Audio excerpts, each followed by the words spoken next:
What all do pipeline jobs supply?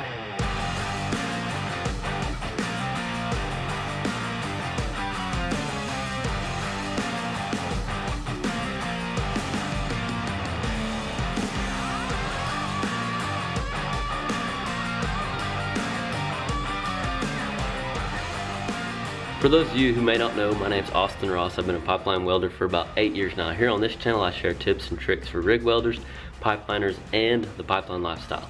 If those are videos that you're interested in, make sure and subscribe and ring that bell to get notified when I post a new video every Friday. Before we get started, I have a list of essential tools needed to get started as a rig welder, because pipeline contractors supply a lot of these consumables, but there's also several tools that they don't supply and that you'll need to start putting your welding truck together. I have a list that is just for you if you need it. If you're just getting started, we'll put it in the link in the description if you're interested. All right, let's dive right in. What all do pipeline contractors supply for welders, helpers, and things like that? So a lot of this sitting here is the general stuff that they supply. Some of this may depend on whether you're, or it will depend most likely, whether you're working for a union contractor or non-union contractor.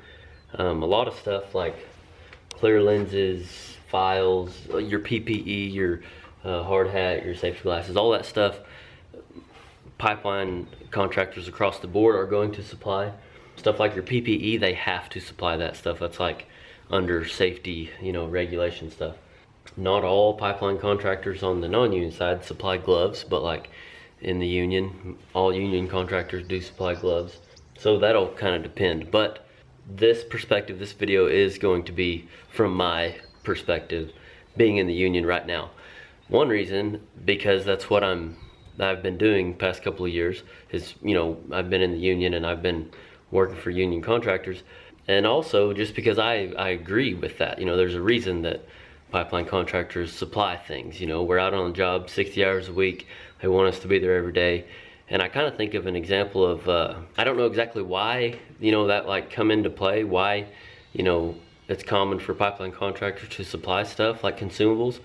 But I think, somebody comment below if you know, like the origin answer.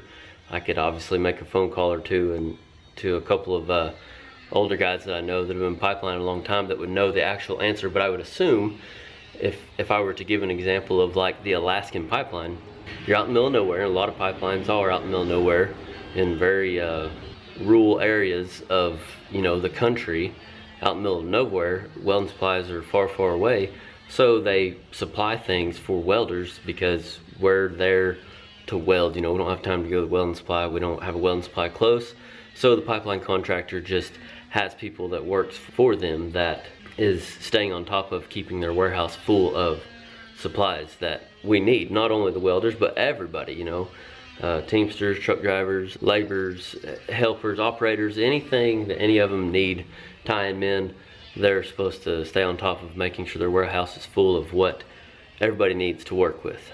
So I'm going to say the most common across the board that all pipeline contractors supply for welders and helpers are your clear lenses, your consumables, which, clear lens is considered a consumable, disposable, things you use up, your grinder disc, your sanding pad wire wheels, even a hand wire brush. Welding rod is obviously a consumable. They supply, like I said, all your PPE, your safety glasses, earplugs, protective equipment if you need it. Hard hat, not necessarily that hard hat, but they will supply a hard hat. They're supposed to anyway. They supply files, tools, wedges. They're usually going to supply lugs if you need them. This obviously isn't something that we need all the time, but like if you're getting, if you're going on a sled or something and you need to put leads and stingers on, they're going to supply these for you. Anything. It's like essentially a welding supply. That's why they call it a warehouse location. You're supposed to be able to get anything you need. Duct tape for whatever, tape welding rod boxes shut. A lot of different uses for duct tape. They even supply wire if you need it. I'm not saying this is directly towards a welder, but I know a lot of welders that carry it because we're welders and we just know how to make stuff janky sometimes. But anyway, I like to have roll wire. I've had this roll wire forever, but I got it off a pipeline job. Torch tips, they're gonna supply, you know, if you need it. Again, a lot of times you're going on a sled, so instead of dragging everything off your truck, you can go to the warehouse and get stuff for your sled, you know, hammer, tool, file, everything, you know, just have that sled set up with things that you need so you don't have to rob off your truck. And a lot of welders like myself obviously have some of this stuff on my truck, so it's not something, this is not stuff I'm gonna grab every day. The main stuff I use every day, I'm gonna say, are like clear lenses, grind disc, and welding rod. I grab earplugs every probably couple of weeks or something. But yeah, clear lenses is a big one that I get every day, and then gloves. Union Contractors supply welding gloves. So a lot of people ask me what gloves I use. I literally use whatever they supply. These look like a pair of Tillman, but I mean, I've had them supply Black Stallion. I mean, just whatever they supply, I'm fixing to use, you know. And then torch tip cleaners, obviously. A lot of contractors, not all of them, but are probably gonna have some kind of, oh, this used to be my hose repair kit, and it's obviously not anymore. That's funny. But anyway, this is a hose repair kit to fix like your torch hose and stuff whenever, if you have issues with it, they're gonna supply stuff like that. Sandbags is another big one that I use on the daily for example, trash bag. Rod stubs at the end of the day and just trash throughout the day. They supply sandbags, and then some bigger stuff, if you will. They supply mud boards, ladders for bigger jobs, you know, on bigger pipe where you need them. And they supply, pipeline contractors are also known to supply bottles. You see a lot of welders running up and down the road without bottles on their truck, or their holes where their bottles are at. You'll notice, you know, that's a good way to tell that they are a pipeline welder if they don't have bottles, or that means it's a pipeline welder headed to a job. They haven't tested in yet, they haven't got their bottles. You don't even get your bottles until after you're tested in, most generally.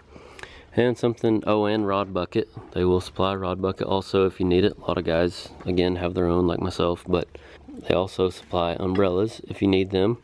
What else? They supply machetes. I cannot believe I forgot this one, but stingers is another one that pipeline contractors will supply. Obviously, you're not going to show up to a job without a stinger on your truck. You know, you got to take a test, but if your stinger, you know, wears out while you're on that job, you can get another stinger from the warehouse. Some of you might notice that a lot of pipeline welders are running around with T300s on their stinger and their ground. That's because a T300 is a common stinger that they supply on pipeline jobs. But they also supply, you know, your insulated Tweco stingers and sometimes even Stinger V's. Like I said, a lot of this depends on the size of the job. You know, bigger jobs are known to supply a lot more stuff more frequently because they're just got a lot more people to supply it for, and they're trying to get a lot more done, or for whatever reason, bigger jobs and different contractors are known to supply more stuff than others. Like, even, I'm talking about not all union contractors. I know I've talked about, you know, what contractors supply in a couple of different videos, like the difference between split check and contract pay when it comes to pipeline welding. We'll link that video in the description in case you're interested in the difference that we get paid, because there are pipeline contractors that pay straight contract to where the welder has to supply all his own stuff, you know, bottles, gloves, I mean, all this, grinder disc, welding rod. There are jobs where, you know, you get paid a higher hourly wage, but there's no overtime, it's just straight contract. But we'll link that video in the description if you're curious. But this is what your common pipeline job is going to most likely supply. Oh, and hammers, the big sledge over there for like your clamps. And they also supply beveling bands, beveling machines for bigger mainline jobs, you know. I haven't been on a union fabrication job, but I'm pretty sure they supply your beveling machines for that too. And then on union jobs, they will also supply jack stands. You don't need jack stands when it comes to being in the union. But yeah, I'll link the union versus non-union also to kind of give you guys an idea. But this, I just want to make a dedicated video talking about what pipeline contractors supply. Oh yeah, and I don't remember if I mentioned striker, paint pen, I mean anything, face shields for helpers. I mean any kind of consumable that you can think of that a welder or helper needs or goes through, the contractor is going to supply that.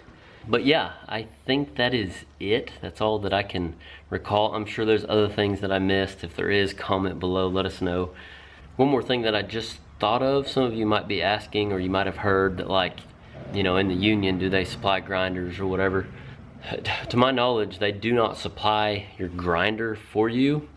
You have to have a minimum set of tools, a minimum amount of welding lead and all that stuff, like to have a welding rig to go to work. But like on a better job, if you will, if your grinder goes down, you're supposed to be able to have your helper take your grinder to the warehouse in the morning and trade it out for a new one, or one that's working. It don't have to be brand new necessarily, but like if the cords burn up or something, like instead of fixing it, you just turn it in and they'll give you one that's working. So it's like, they're supposed to do things like that. The whole idea is just to keep your hands, welders, tie men, laborers, everybody, operators, just keep them going. You know, they need to be working 60 hours a week. You know, they don't have time necessarily to go to the welding supply, or there may not be a welding supply close, you know. So yeah, that's the whole idea. As far as stuff that they don't supply, I've got a list of essential tools needed to get started as a pipeline welder, and we will put that link in the description. Grab that list if you're interested, and we will see you next Friday. My advice for this week is put yourself in and around where welders are. Surround yourself with people that you want to be like. So like what I mean by that is, for those of you that are trying to get into the industry, easier said than done, I know that. I've been there. For one, realize that it's not gonna happen overnight. For two, put yourself in and around those situations, you know. Be creative. Think about how you can get, you know, close to a welder, to start building a relationship with him or her, to get you closer, you know, to a pipeline job. So surround yourself with people that you want to be like. That's my advice. So thank you for watching this video, and remember, learn something every day.